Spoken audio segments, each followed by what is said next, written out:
A few weeks ago, I posted a video about using Diamond Glaze to glaze paper beads, and you guys loved it. I mean, there are so many glazes out there that you can use. It's really hard to know which glaze is the best for paper beads specifically. So I've decided to make it into a series. Tell me in the comments which glazes you'd like to see me test out, and I'll do a video. And then at the end, we'll put them all head to head and see which glaze performs the best. Right now in this video, we'll be looking at Deco Art's Triple Thick Brilliant Brush-On Gloss Glaze. Let's go.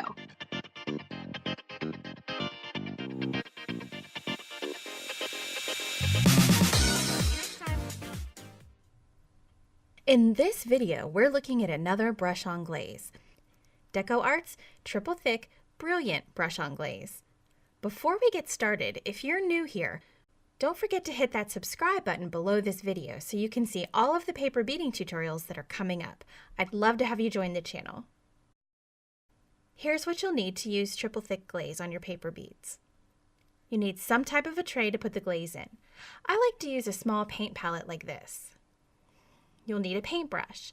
I generally use flat edge brushes because they give you better coverage on the bead. I've put my bead on this wooden skewer so that I can set it upright in a foam block while it dries. A bottle about this size costs around $9, and as with most glazes, we aren't going to shake it before we use it because that will create bubbles in the glaze.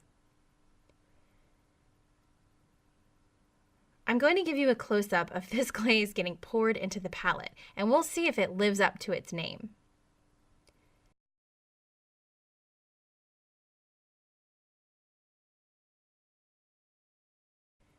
Wow, this really is thick.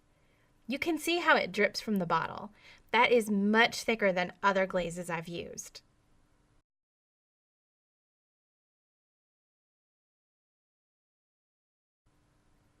Let's do the first coat of glaze.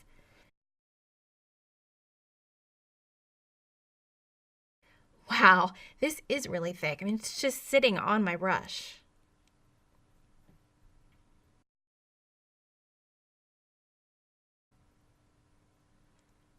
The first coat of glaze always goes a little bit slower.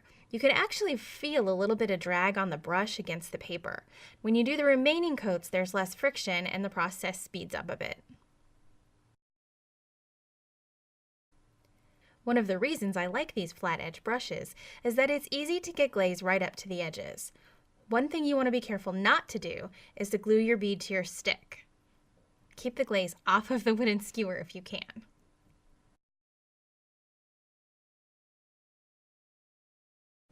This is going to dry within 5 to 10 minutes, depending on the temperature and humidity in your house, and then you can put the next coat on.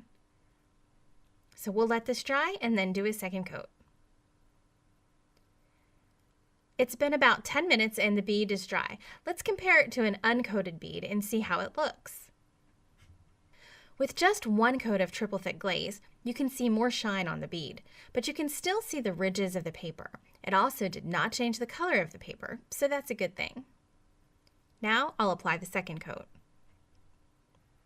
Between coats, make sure that you twist your beads a little and make sure they're not stuck to the skewer. If they are, just move them to break the seal. If a bead gets too glued down to the skewer, you will damage it when you take it off. I am having a little bit of trouble getting even coverage with this triple thick. It's so thick that it tends to goop up a bit, and I'm having to be careful to spread it evenly. We'll let this dry for a few minutes and I'll be right back. Here's a close-up look. We have 2 coats on the left and 1 coat on the right. Can you see the difference? On the second coat, the glaze begins to fill in the ridges of the bead. You can still see them, but it begins to look a little rounder and a little smoother now. I'll do a third coat off camera and we'll see how that looks. The one on the left now has a third coat, and you can see that the ridges are filling in, and it looks a little bit more glassy. By 4 coats, there are no more ridges. The surface is almost completely smooth. The more coats you put on, the more glass or plastic-like the bead looks. Here's a comparison among the different coats. Seeing the difference between unglazed, 1 coat and 4 coats is amazing, isn't it? Over the next few weeks, I'm testing out different glazes, and then at the end, I'll do a comparison video so you can see how the glazes compare to each other. So make sure you've hit subscribe and hit that bell button so you get notified when they're posted. Now that we're finished glazing, you can clean out your brushes and wipe out your tray with soap and water. Make sure you clean them good because any glaze left on there is going to dry hard and your brushes will be ruined. If there are any specific glazes you'd like to see included in my testing, please leave them for me down in the comments. See you next time!